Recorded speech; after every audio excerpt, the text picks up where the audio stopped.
Vamos a dejar entonces la palabra a Cristian para que continuemos con el estudio de Juan.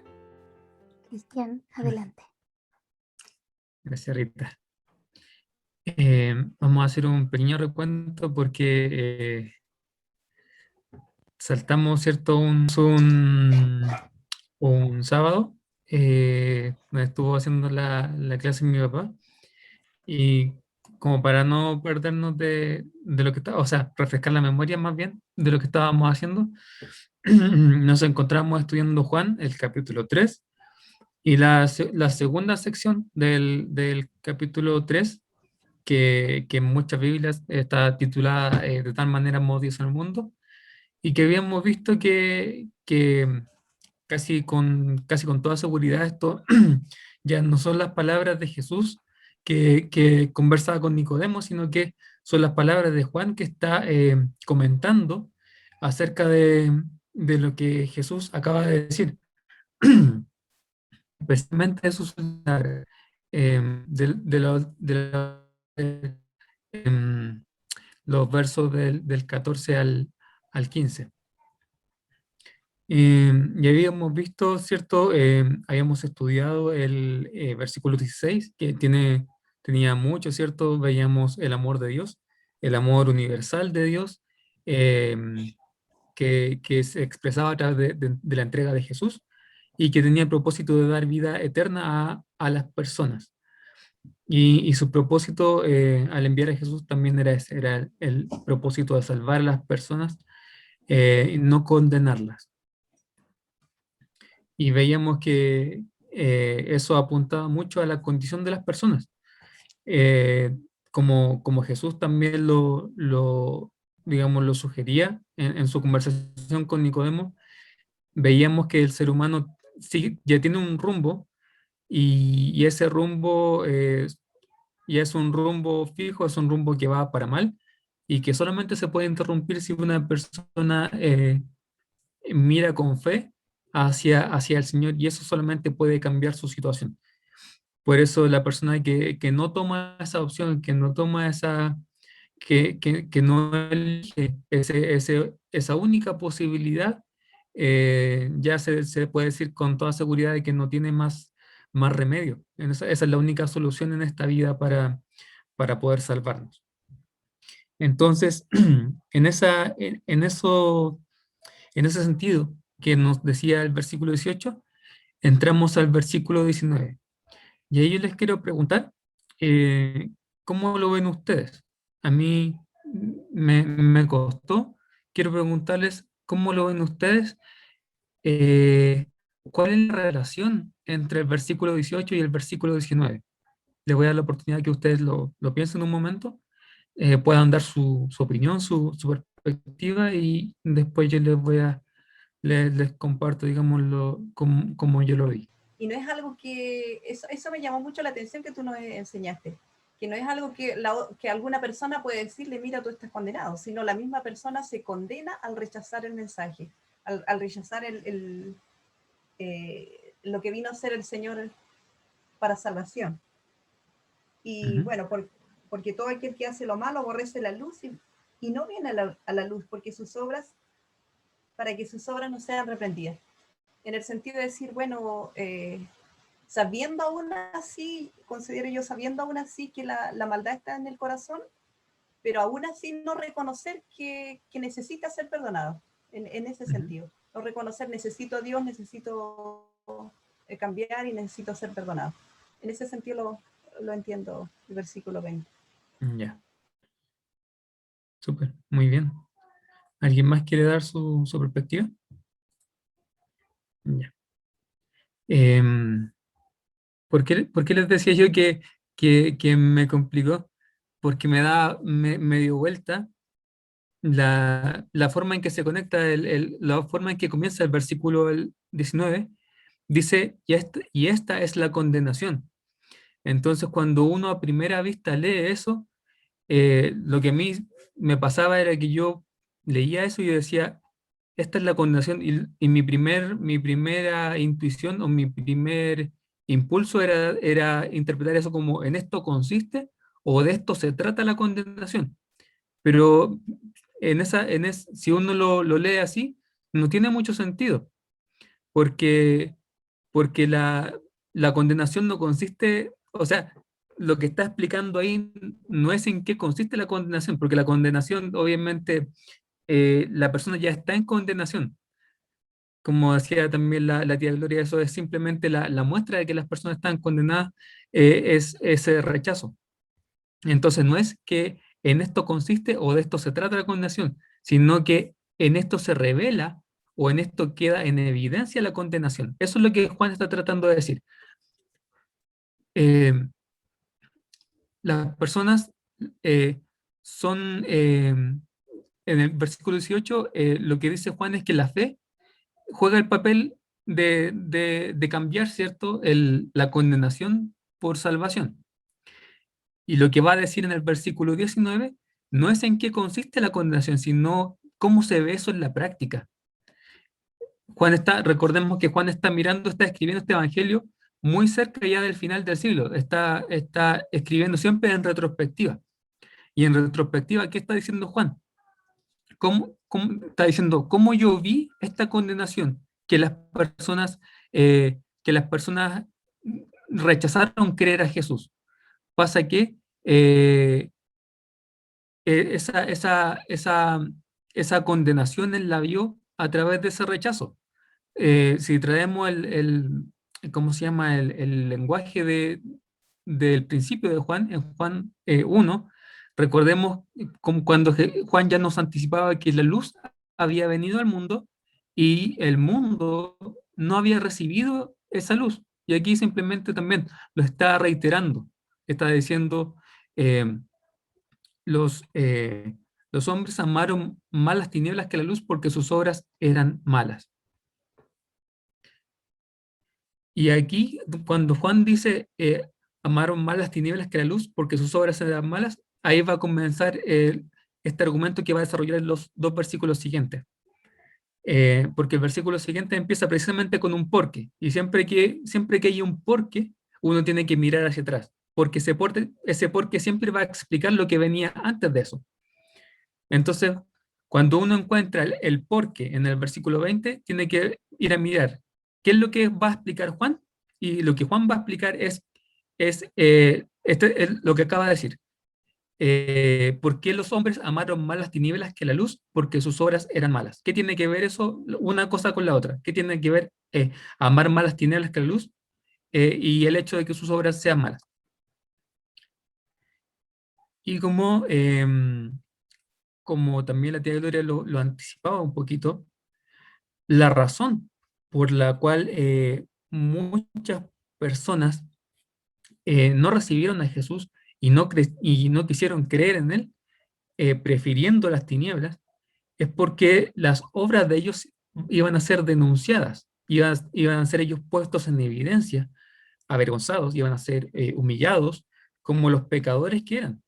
Y obviamente eso como probablemente Juan también está pensando en eso, pero lo vemos a lo largo del Evangelio de Juan, especialmente en la confrontación de Jesús con los fariseos, que eso a ellos les resultaba fatal, porque ellos tenían mucho que perder si se les ponía en evidencia.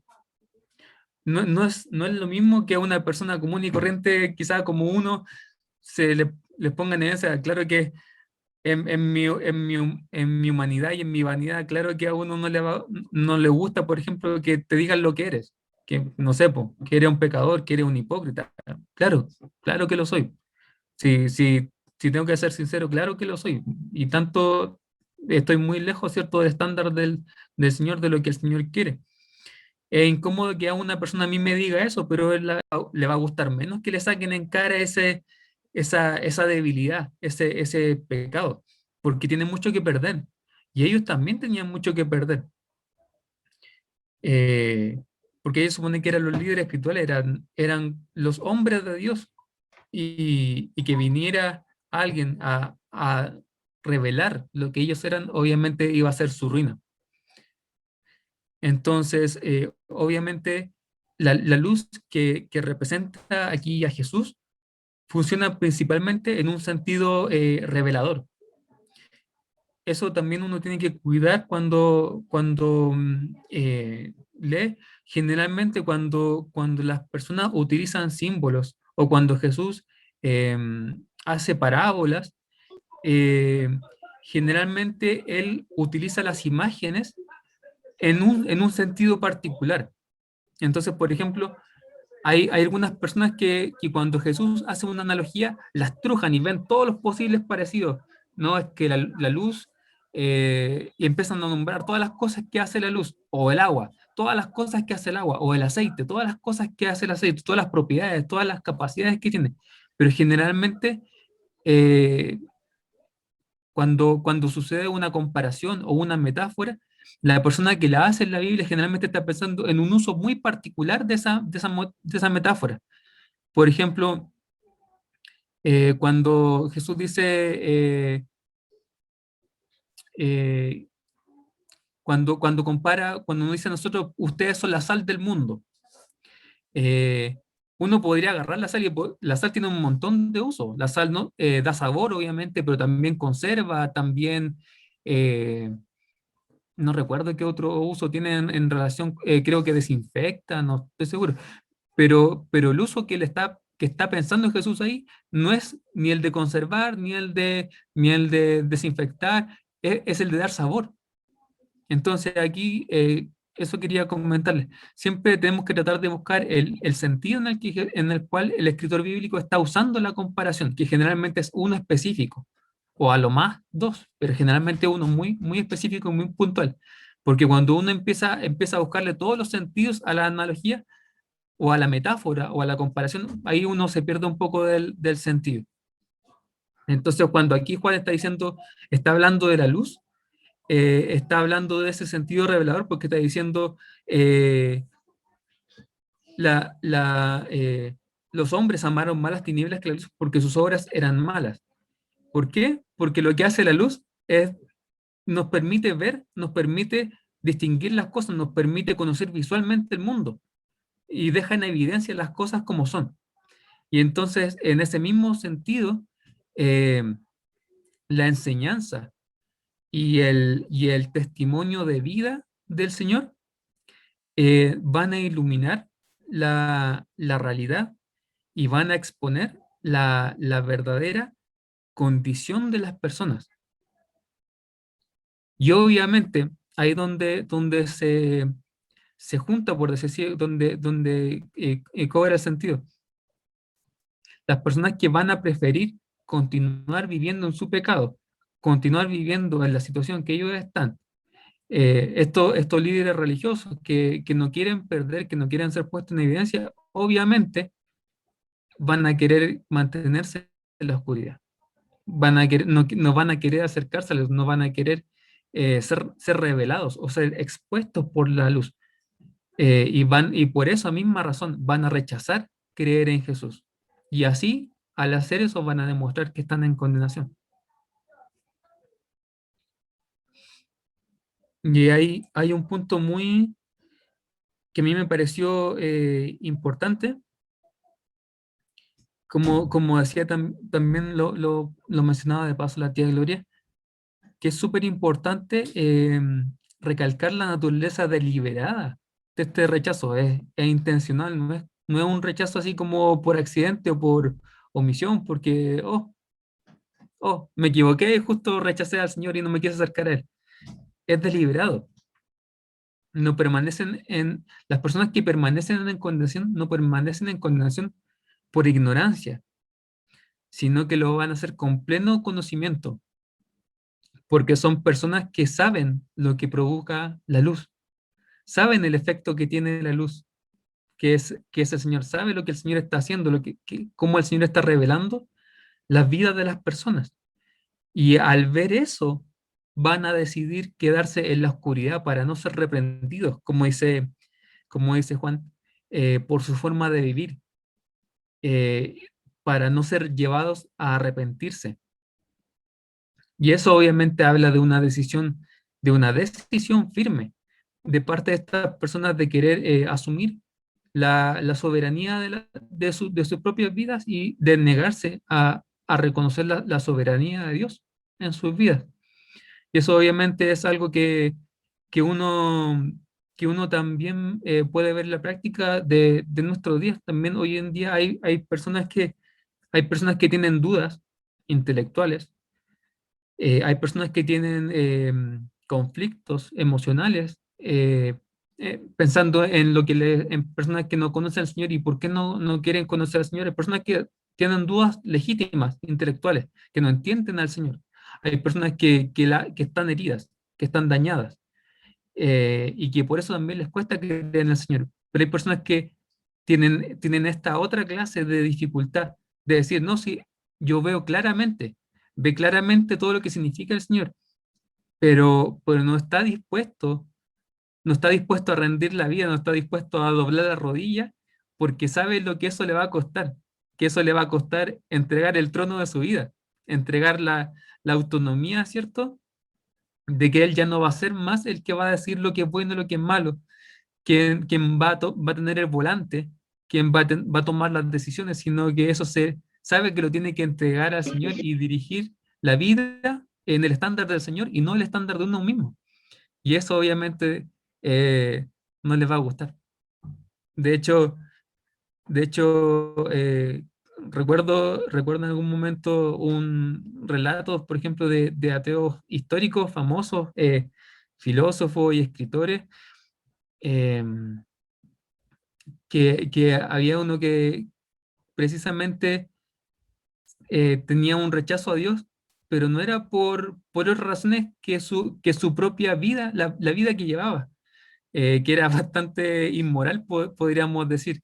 Y él decía, por esa razón yo no quiero que Dios exista. O sea, admitía que su rechazo a Dios o que su ateísmo no era intelectual, era moral. O sea, tengo razones para no querer que Dios exista, porque sé que si existe yo le voy a tener que rendir cuentas. Entonces, eso es un obstáculo importante también en la vida de las personas. Aquí creo que Daniela estaba escribiendo. Hay personas que también confunden el ser buena persona y así se excluyen de lo pecado. Ah, sí, también. Hay algunas personas que se justifican a ellos mismos, obviamente, y que se ven como buenas personas a ellos mismos.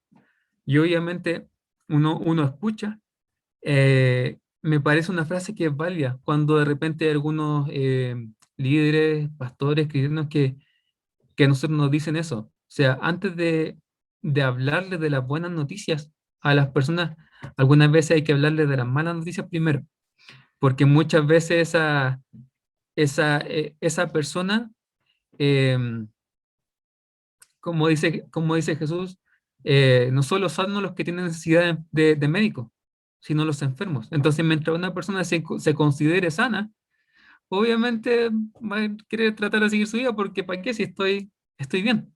No necesito salvación, no necesito ayuda, no necesito al Señor. Entonces, muchas veces es necesario hacer ver primero la necesidad y la gran necesidad. Técnicamente la bancarrota de todo lo que uno pudiera considerar que es una buena vida o ser una buena persona, eh, para poder, o sea, tratar de, entre comillas, casi demoler los cimientos de una vida para poder poner el cimiento del Señor muchas veces. Entonces, ahí donde muchas veces Pablo parece tan duro, cuando trata, por ejemplo, cuando conversa, por ejemplo, con los efesios, eh, y y con otras iglesias y les dice, ustedes antes estaban muertos en delitos y pecados, y le empieza a nombrar todas las cosas que hacían y los deja por el suelo. Precisamente por eso, porque hace falta muchas veces evaluar la condición de la persona para que esa persona pueda entender la necesidad.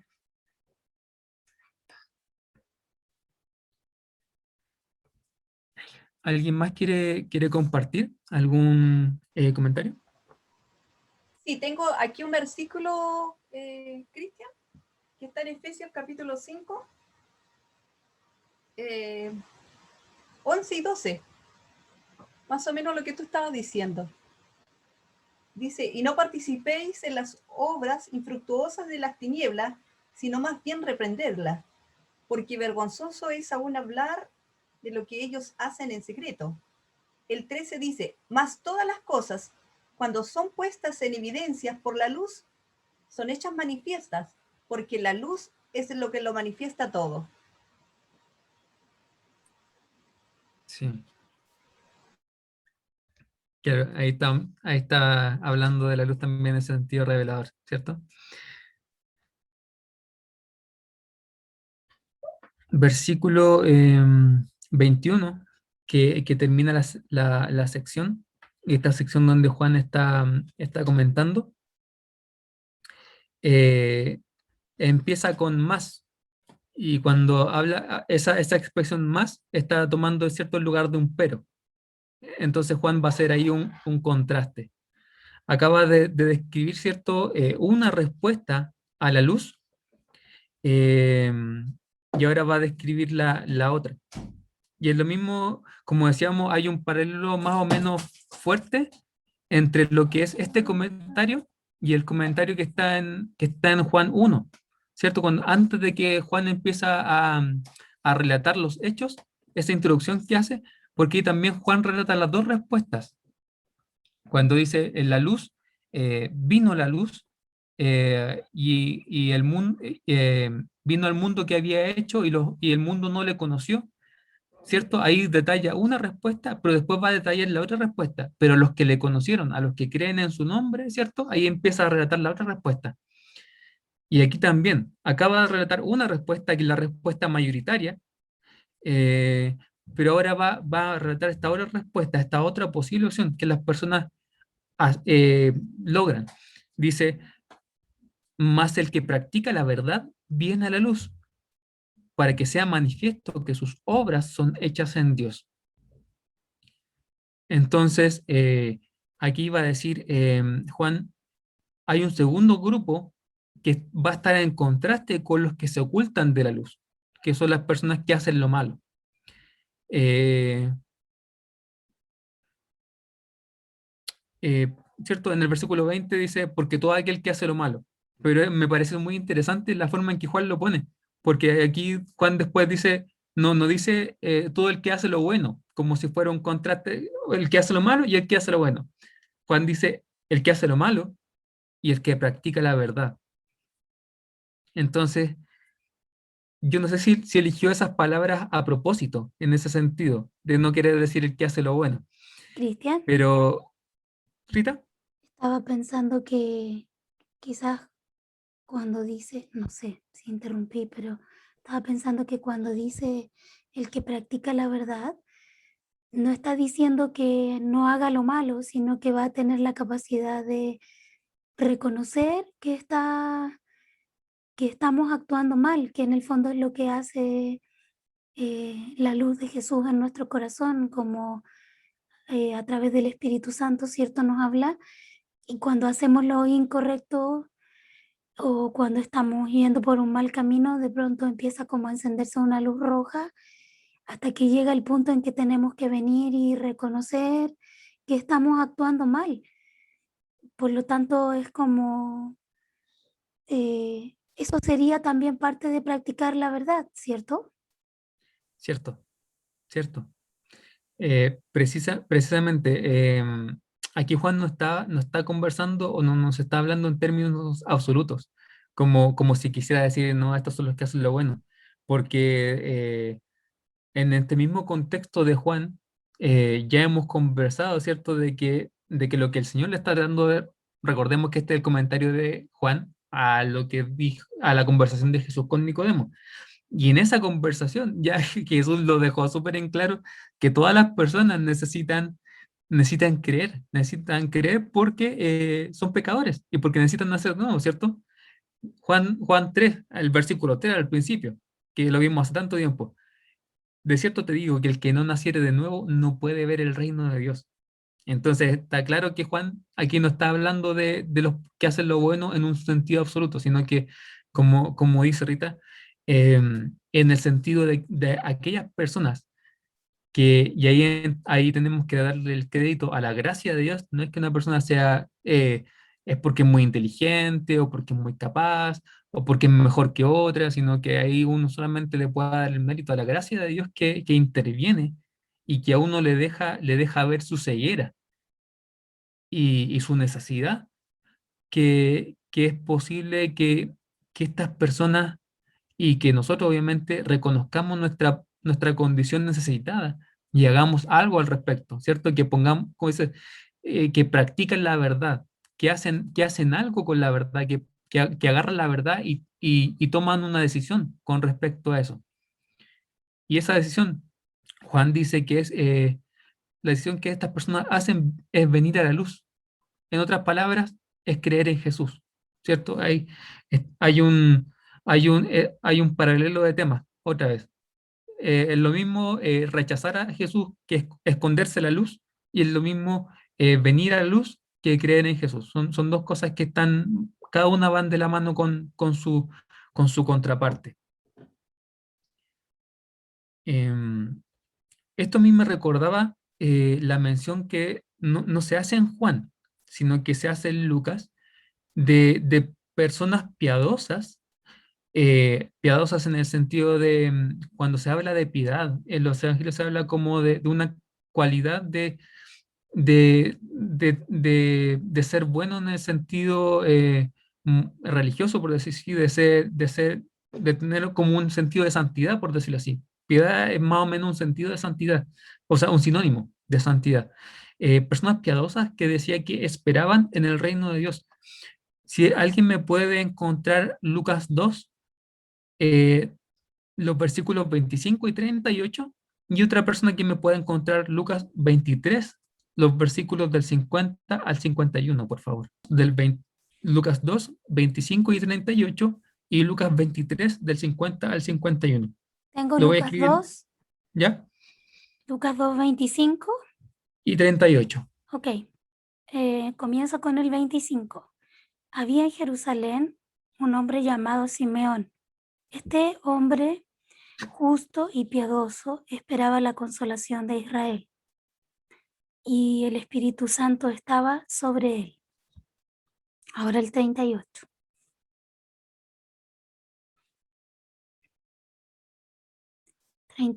Dice: está presentándose en la misma hora, daba gracias a Dios y hablaba del niño a todos los que esperaban la redención en Jerusalén. Ese es 38. Eso es el 38. Claro. Ahí está hablando de dos personas, está hablando de Simeón y está hablando de Ana. Y Ah, Lucas, sí, quizás debía haber tomado la segunda sí, parte un poquito antes para que su nombre apareciera. Pero está hablando, ¿cierto?, de personas que eran piadosas en el sentido de que buscaban a Dios. Antes de Jesús buscaban a Dios, eran personas que eran creyentes legítimos en Dios, y gente que esperaba que el reino de Dios viniera, eran creyentes legítimos. ¿Alguien encontró Lucas 23, 50 y 51? Aquí yo lo tengo. Ya, Dice, había un varón llamado José de Arimatea, ciudad de Judea, el cual era miembro del concilio, varón bueno y justo. Este, que también esperaba el reino de Dios y no había consentido en el acuerdo ni en los hechos de ellos. ya. Ahí está hablando, ¿cierto?, de José de Arimatea, que también se hace referencia a que él era una persona piadosa, era una persona que esperaba el reino de Dios, era un creyente también legítimo. En Hechos también se habla de otros gentiles piadosos que temían a Dios. Em, para no alargar tanto, les voy a dejar ahí las citas por el chat si es que ustedes quieren verlo ahí. Pero por ejemplo, un buen ejemplo de eso sería Cornelio, por ejemplo. El centurión Cornelio, que, que era gente que se consideraba, muchas veces cuando la Biblia habla de gente en el Nuevo Testamento, gente que temía a Dios, se refiere a a gentiles que sin ser judíos, o sea, sin ser gentiles que se habían convertido en judíos eran gentiles que, sin embargo, tenían, tenían como que adoraban a Dios desde afuera, por decirlo así, desde su identidad gentil, adoraban a Dios. Esta gente eran los temerosos de Dios. Y de hecho, el templo en el tiempo de Jesús tenía un espacio para los gentiles, que era el atrio de los gentiles, que me parece que en algún momento apareció en alguno de los estudios, el atrio de los gentiles, para esta gente que no se había convertido así como completamente a ser judío, sino que ahí en su tiempo gentil adoraba a Dios desde esa perspectiva de su propia identidad. ¿Por qué les menciono a estas personas? Porque este tipo de personas a mí me parece que son de las cuales Juan está hablando. Gente que adora a Dios, gente que busca a Dios y que va a estar dispuesta a que una vez que venga Jesús a recibir esa luz y reconocer su condición y acercarse igual para, para, para que se hagan manifiesto que ellos legítimamente, realmente buscan a Dios sinceramente.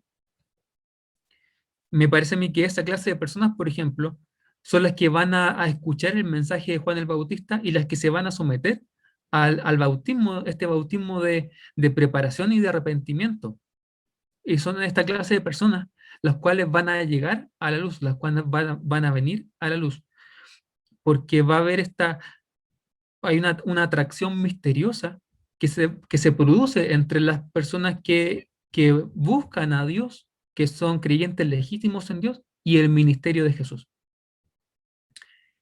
¿Por qué digo eso? Porque ese es uno de los temas más recurrentes en Juan. Es muy central en el Evangelio de Juan el hecho de que el hecho de que las personas reciban o no reciban a Jesús se va a basar en su condición espiritual preexistente, podríamos decir. ¿A qué me refiero con esto? Que la persona que es un creyente legítimo, sincero, del Dios de Israel, cuando venga Jesús, va a encontrar o va a poder reconocer el ministerio de Jesús y se va a acercar a Jesús. Yo puse algunas citas, pero hay bastantes pasajes más en Juan que tocan ese tema. Pero aquí yo puse algunas. Las quiero repartir para que las leamos, porque, como decía, esto es un tema central de Juan, entonces quiero que lo podamos pasar así, por lo menos rápidamente. Lo voy a dejar en el chat y si alguien quiere tomar una, lo dice para que así se puedan organizar, por favor, para no ir asignando. ¿La de Hechos dice o vas a dejar otras? No, acabo de dejar en Juan. Ok. Así que el que quiera tomar una, la dice para que otros puedan tomar otra, por favor.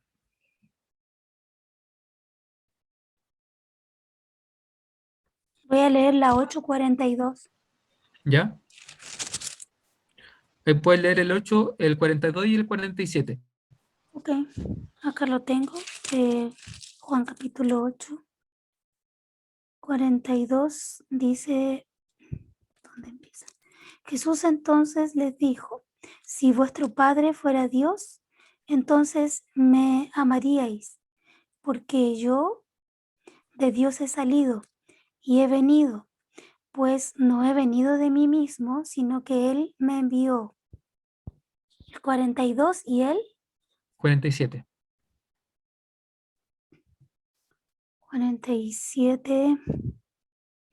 El que es de Dios, las palabras de Dios oye, por esto no las oís vosotros, porque no soy de Dios. Ya, gracias. ¿Alguien tiene Juan 7? Sí. Sí, 7:17. El que quiere hacer la voluntad de Dios, conocerá si la doctrina es de Dios o si yo hablo por mi propia cuenta. Amén. ¿Alguien tiene Juan 10? Yo lo Queda tengo, Juan, ¿ya? 10:26, Sí, y 27. pero vosotros no creéis porque no sois de mis ovejas, como os he dicho.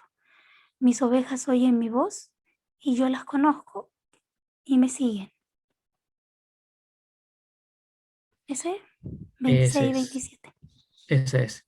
Y me quedaría Juan 18:37, si es que alguien lo tiene. Sí, tía Uchi. Le dijo entonces Pilato, luego, ¿eres tú rey? Respondió Jesús, tú dices que yo soy rey. Yo para esto he nacido y para esto he venido al mundo para dar testimonio a la verdad. Todo aquel que es de la verdad oye mi voz. Amén. Entonces, gracias, tía. Ahí ya hay 4 muestras, pero hay algunas más en el Evangelio de Juan, porque esto es algo que Juan va a querer destacar y va a querer poner de manifiesto en las cosas que él relata acerca de lo que dijo Jesús en su conversación con las personas. Jesús va a poner muy de manifiesto que la forma en que las personas se acercan a él va a estar basada en que si esa persona es un creyente legítimo, es un creyente verdadero o no lo es. Y en ese sentido queda muy claro esto. Aquel, como dice Juan, aquel que practica la verdad va a venir a la luz, porque la va a reconocer y va a querer acercarse a ella por lo que esa luz significa, que es el Señor, que es porque va a entender este ministerio, va a entender a la persona y va a querer acercarse a la persona porque va a saber que esta persona es el enviado de Dios, es el mensajero de Dios y va a poder entender o sentir esa atracción de saber que esta es la persona a la cual se tiene que acercar para poder ir por medio de él hacia Dios. Eh, ¿Cierto? Como decía Juan 7, esta clase de personas va a reconocer la doctrina de Jesús, va a reconocer que es una doctrina de Dios. Y como decía Juan 8, al ser estas personas creyentes legítimos, va a ser capaz de escuchar claramente la voz de Dios, porque va a ser, ¿cierto? Como dice Jesús, va a ser de mis ovejas, va a ser de los míos, de los que el Padre le dio, ¿cierto? Hay una discusión donde Jesús habla, ¿cierto? Yo soy el buen pastor, ¿cierto? Y todo ese rato también va a girar en torno a lo mismo. Las personas que son creyentes legítimos van a venir a Jesús. Y en ese sentido, la luz que representa el Señor va a revelar la condición interna de estas personas y va a encontrar que estas personas son aprobadas, son creyentes legítimos delante del Señor, porque se van a acercar a la luz. Finalmente, perdón, hasta ahí, ¿alguna pregunta, alguna observación? ¿Fui claro o hay alguna pregunta?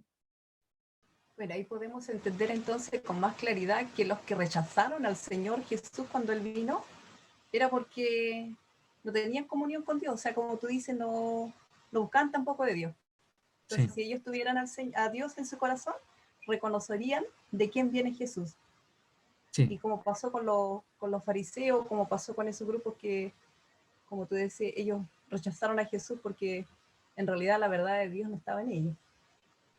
Fue lo que... Es, exactamente. De hecho, no lo puse también, esa es uno de los pasajes, no lo puse ahí, pero es uno de los pasajes donde Jesús es más duro con los fariseos cuando él los enfrenta, les dice, ¿por qué no pueden escuchar mi palabra? ¿Por qué no pueden entender mi lenguaje? Y Jesús mismo le responde esa pregunta, dice, porque ustedes no son de Dios.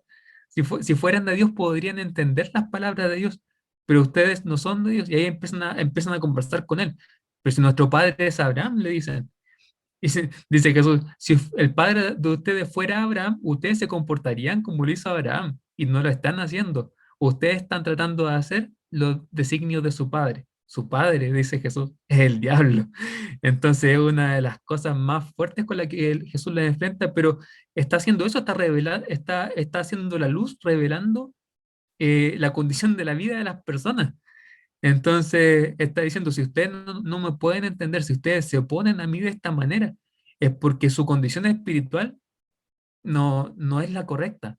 Entonces, esto, mirándolo de esta perspectiva, uno incluso podría decir que es una nota de aprobación, podríamos ponerlo así, desde el apóstol Juan a lo que Nicodemo está haciendo. Porque es cierto, acaba de narrar, acaba de contar el relato, ¿cierto? La conversación de Jesús con Nicodemo, y está diciendo, al hacer este último comentario, el que es de la verdad, el que practica la verdad, viene a la luz, está haciendo de alguna manera, sí, Nicodemo está haciendo lo correcto, aún en su ignorancia, ¿cierto? En su tremenda ignorancia, al acercarse a Jesús está haciendo lo correcto, al buscar a Jesús está haciendo lo correcto. Y eso lo vemos comprobado, porque más adelante Nicodemo va a ser la persona que va a tratar de interceder a favor de Jesús en Juan 7:50, cuando, cuando, cuando los...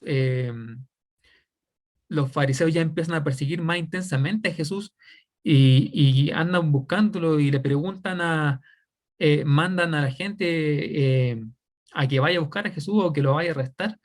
eh, y pelean, ¿cierto? Dice aquí los alguaciles, pero, pero obviamente eso es gente que estaba a cargo del Sanedrín, eh, y se ponen a pelear con ellos. Y los fariseos, ¿cierto?, están en contra, están en oposición a Jesús, y Nicodemo trata de hacerlo entrar en razón, diciéndoles, ¿por qué tratan así a Jesús? ¿Acaso juzga nuestra ley a un hombre si primero no lo escucha y sabe lo que ha hecho? Entonces está tratando de interceder a favor de Jesús. Y finalmente vamos a encontrar a Nicodemo casi al final del Evangelio de Juan, en Juan 19, cuando es Nicodemo junto con José de Arimatea los que van a buscar a Jesús, y Nicodemo es el que viene a preparar el ungimiento eh, fúnebre de Jesús, este, este, este procedimiento por el cual se unge el cuerpo de la persona antes de sepultarlo. Entonces, eh, es una persona que al final de cuentas lo vemos ahí acercándose en mucha ignorancia, mucha debilidad frente a Jesús, pero vemos que después lo vemos ahí, que no sé si al pie del cañón, pero ahí está. Entonces, se revela que es una persona que practicaba la verdad, que tenía una relación con Dios, y que en esa relación muy imperfecta con Dios se acercó a Jesús y aprendió de él, y permaneció en el camino del Señor. De una u otra manera, Nicodemo eh, estuvo ahí presente, de ahí en adelante en el Evangelio de Juan. Y con eso terminaríamos la sección de este comentario de Juan. Y si me lo permiten, para dejar iniciada la siguiente parte, la Biblia, la Reina Valera, por lo menos, le pone a esa sección el amigo del esposo. Hasta ahí, ¿algún comentario? ¿Alguna observación a este comentario de Juan? Mientras hablabas de lo que pasa con los que no quieren venir a la luz para que sus obras no sean puestas de manifiesto, y la diferencia con los que vienen a la luz, que son los que practican la verdad o que en el fondo están dispuestos a asumir su condición para que Dios nos limpie.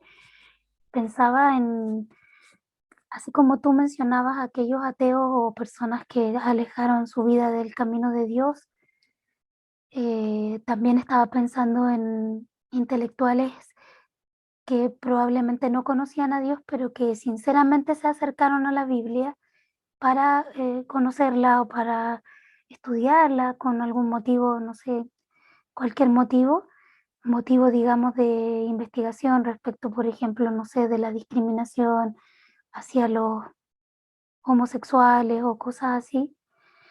que finalmente se encontraron con Jesús y creyeron en Él. Entonces, creo que es tan maravilloso esto que pasa, porque lo que dice acá el escritor de Juan, eh, ocurre que creo que lo hablamos en sesiones anteriores, esto de que yo creo que si, y también es bíblico, que si alguien se aproxima a la Biblia de manera honesta, aunque sea intelectualmente, al final igual vas a llegar a encontrarte con Jesús, porque la Biblia, como yo decía al principio del estudio, es un libro que apela también a tu inteligencia. Entonces, si tú estás dispuesto a pensar honestamente, aunque sea solamente intelectualmente, no, ni siquiera estoy hablando de algo espiritual, si estás dispuesto a pensar con honestidad, es decir, quieres poner tu intelecto a someterlo a la verdad de la Biblia, a poco andar se te va a revelar la verdad de Dios que está en las páginas de este libro. Y eso lo encuentro maravilloso. Creo que es Sí. maravilloso realmente. Claro, alguien que realmente busca sinceramente la verdad. Em, el tema de la gracia de Dios es un tema súper controversial en el ámbito teológico y bíblico, pero yo soy un convencido de que Dios como que va permitiendo, va dando más gracia en la medida en que nosotros eh, ocupamos o desechamos la gracia o la luz que tenemos hasta el momento. Entonces yo creo que si hay una persona, como dice Rita, si hay una persona que toma ese rayito de luz de gracia que el Señor le da para poder, aquí está la Biblia, ¿qué vas a hacer con ella? Si esa persona sinceramente está dispuesta a someterse a la verdad o tratar de conocer la verdad donde quiera que vaya, yo creo que va a haber esa gracia que el Señor también le va a aumentar para que esa persona pueda conocer más. Eh, yo creo eso, creo que es sincera, las personas que buscan de alguna manera sinceramente o deciden aprovechar la gracia que el Señor le da, porque si no hubiera gracia del Señor, nadie avanzaría ni siquiera un paso por nuestra condición natural, que es de amar nuestros propios pecados. Entonces yo creo que el Señor entrega esa gracia, pero creo que también va entregando más luz cuando uno eh, va aprovechando esa gracia o va decidiendo recibirla en vez de desecharla. Y creo que eso pasa de alguna manera también aquí o se revela en Juan. Creo que finalmente el hecho de que Dios haya enviado a Jesús, obviamente eh, es para que las personas que ya a Él lo amaban, que ya a Él lo adoraban y que ya habían escuchado el llamado de preparación, esas personas estaban listas para recibir al Señor en su vida porque habían tratado de, esas personas, como dice Juan, practicaban la verdad. O sea, la verdad que ellos se les daba, la ponían, la tomaban y la trataban de hacer, la trataban de poner por obra.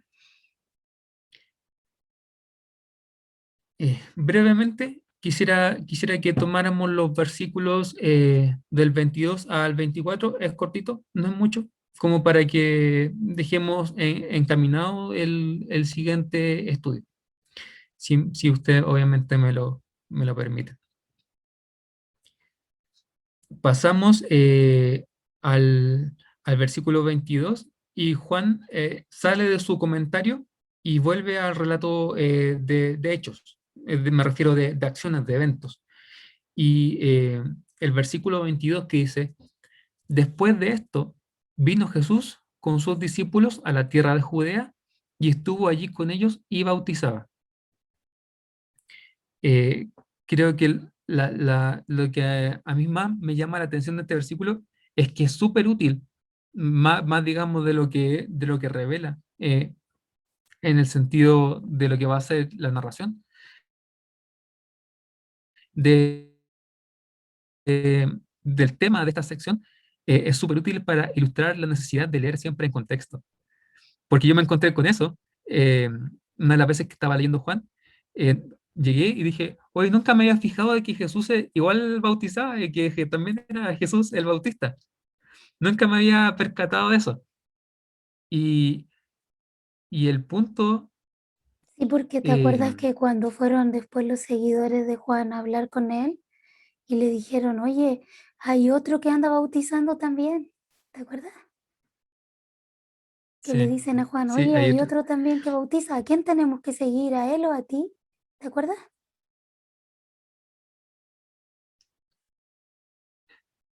No te alcancé a escuchar, Rita, porque se Que silenció. quería decir que hay una parte donde le van a decir a Juan, el bautista, oye, hay otro más que anda bautizando y que tenían que saber a quién tenían que seguir, si a Juan el Bautista o a Jesús, porque Sí, como dos personas bautizando.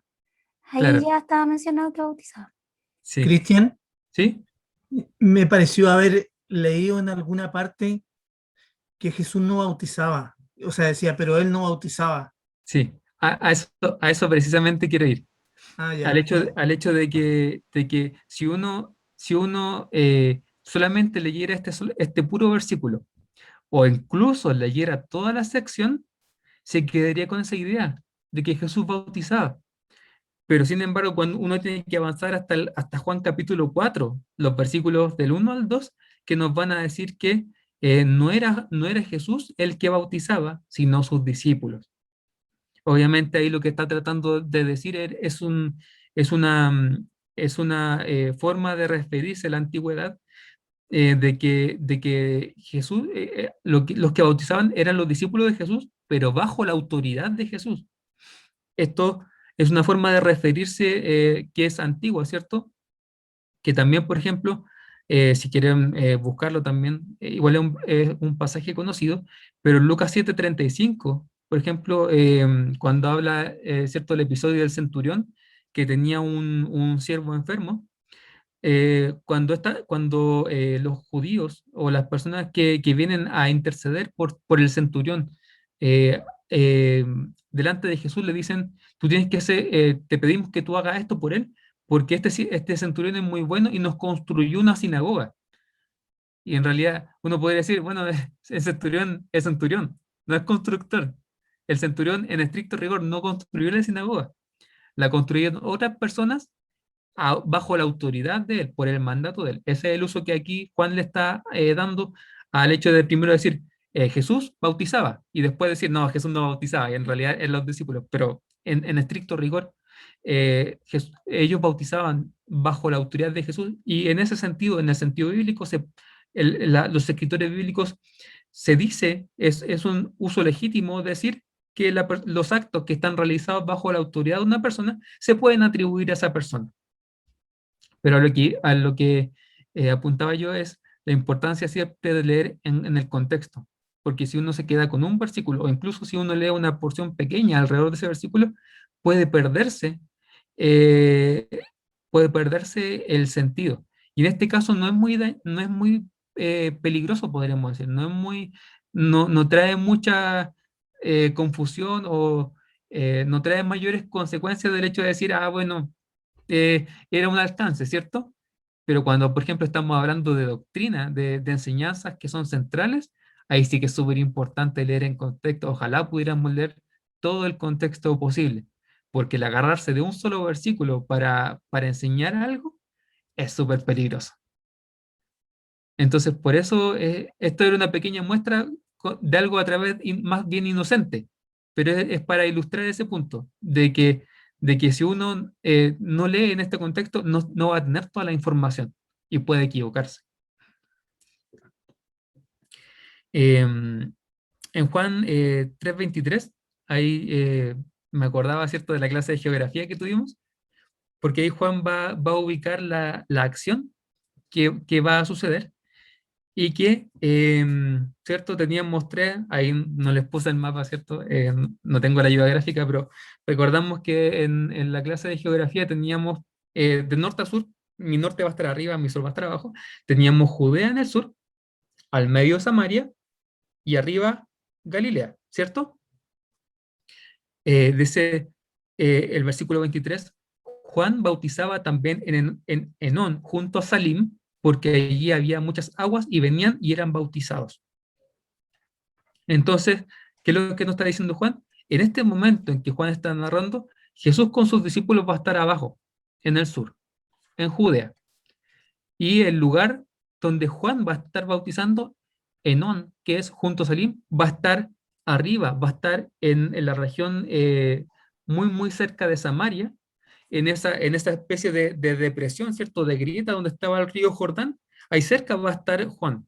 Entonces va a estar alejado. Va a estar Jesús ministrando en el sur y Juan va a estar ministrando más al norte. Van a estar separados, no van a estar juntos. Van a estar separados por una distancia más o menos considerable. Y finalmente con Cristian, esto, ¿sí? ah, Sí, sí, me llama la atención, bueno, ahí cuando decía Juan Bautista también en Enón junto a Salim, dice, porque en alguna parte también leí que es como que es un periodo muy corto donde paralelamente están haciendo esto, porque decía que Jesús prácticamente comenzó fuerte su ministerio cuando Juan fue tomado preso en alguna parte, dice, en uno de los evangelios, o más de algunos, dice que cuando supo que Juan estaba preso, él bajó a Galilea, parece, y ahí como que sí. empieza a relatar más cantidad eh, del ministerio propio de Jesús. Por eso pregunto ahí, cuando dice bautizada en forma paralela, ya Juan, o sea, tiene que ser un periodo muy corto, ¿cierto? No sabría decir con seguridad cuánto fue, pero no manejo bien la cronología porque, porque este momento donde Juan y Jesús están haciendo el ministerio en forma paralela, solamente lo narra Juan. Entonces, más que este versículo o más que este pedacito de texto, no tenemos más información. A eso quería ir ahora, que la nota, por ejemplo, en el versículo 24, que dice que estaba Jesús, ¿cierto? Estaba Jesús ministrando y estaba Juan ministrando, porque Juan no había sido aún encarcelado. Ah, Y esa nota es súper interesante. ¿Por qué? Porque si nosotros leemos completo Juan, no vamos a encontrar el relato del arresto. mm, Lo que ok. está haciendo aquí, lo que está haciendo aquí Juan es que Juan va a asumir que los lectores saben que Juan en algún momento es arrestado por Herodes. Y ahí Juan entonces se está aprovechando, está tomando ventaja de su posición como el último evangelista para asumir que la gente sabe de haber leído los evangelios sinópticos, ¿cierto? Que son Mateo, Marcos y Lucas, o lo va a saber por la transmisión oral de información de sus comunidades cristianas, a través de la predicación, a través de la enseñanza o a través de los comentarios.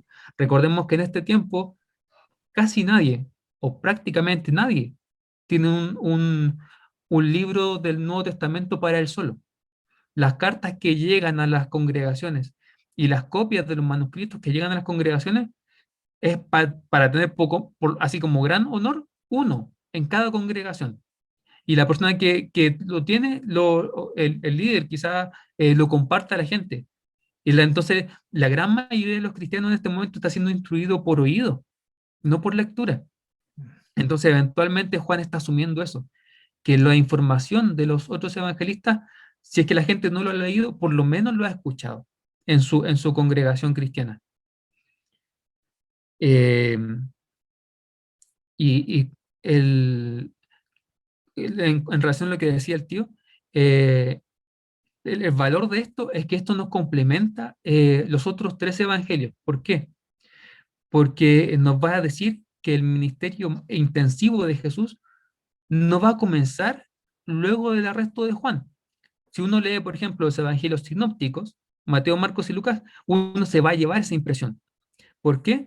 Porque, por ejemplo, Marcos 1:14 nos va a decir, después que Juan fue encarcelado, Jesús vino a Galilea predicando el evangelio del reino de Dios. Entonces, ¿y qué pasa en Marcos? Recordemos que Marcos va súper rápido. ¿Qué pasa en Marcos? Antes de eso está la tentación de Jesús. Entonces, Es como Marcos es, bautismo de Jesús, pa, después del bautismo, pa, al desierto, y después del desierto, pa, a comenzar el ministerio. Eso es lo que Marcos nos va a narrar. Mateo nos va a decir que Mateo 4, el 12, nos va a decir, cuando Jesús oyó que Juan estaba preso, volvió a Galilea.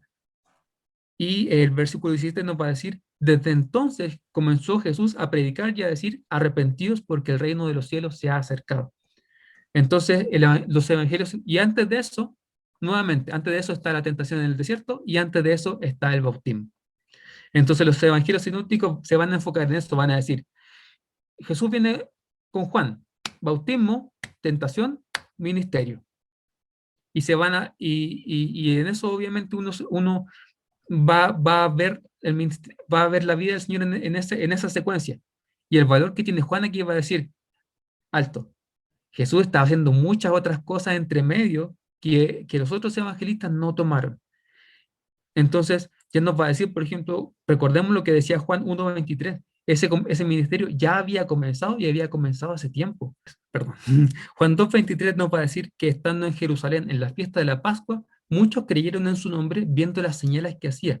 Después de que Jesús convierte el agua en vino en Caná, Jesús después está en Jerusalén en el tiempo de Pascua, ¿cierto? En una de las muchas veces que Jesús tiene que ir en Pascua, haciendo milagros, haciendo señales y dándose a conocer. Entonces el ministerio de Jesús ya se había puesto en marcha. Y este hecho de que Jesús ya estuviera bautizando, ¿cierto? Estuviera mandando a sus discípulos a bautizar, eso ya nos dice que su ministerio ya había empezado y ya en un momento fue contemporáneo con el ministerio de Juan. Y simplemente no es que haya empezado cuando Juan es arrestado, sino que se extiende a Galilea cuando Juan es arrestado. Ahí Jesús, ¿cierto? Sale de Judea, que está en Judea, ¿cierto? Y se pasa, obviamente, por Samaria, se salta a Samaria y va a Galilea, ahí se establece en Capernaum y ahí empieza su ministerio en Galilea. Pero nos va a complementar mucho este evangelio de Juan en el sentido de decir Jesús ya hace rato que estaba funcionando en su ministerio. Así que con eso ya tenemos para empezar el siguiente estudio. Así que últimas preguntas, observaciones, acotaciones. Sí, yo también pienso ahí como, da como esa opinión de que cuando dice Juan el Bautista que él se achicaba y que después venía Jesús. Entonces daba la idea como que él ya moría y comenzaba su ministerio el Señor, como que él ya no seguía. Pero llama la atención que en este versículo muestra como el sentido paralelo, que estaban haciendo la misma función. Sí, Algo sí, muy bueno para descubrir, sí. sí. Claro, precisamente en este punto va a pasar la transición, que es lo que vamos a ver más adelante. Por causa de una controversia que surge, van a venir los discípulos de Juan y se van a poner a conversar con Juan y van a tener esa conversación de decir, bueno, ya, ¿qué pasa? ¿Por qué viene este Jesús? ¿Y por qué bautiza? ¿Y por qué tiene más seguidores que tú? Y ahí donde Juan es súper bonito, me gusta harto esta parte, porque va a mostrar la nobleza de Juan el Bautista, va a ser que está súper bien ubicado en el plan de Dios. Y eso a mí me deja muchas lecciones prácticas por la forma en que uno también es cristiano. Pero eso obviamente lo vamos a dejar para el próximo estudio. Así que si nadie más tiene alguna otra observación o quiere compartir algo, lo vamos a terminar aquí con un momentito de oración.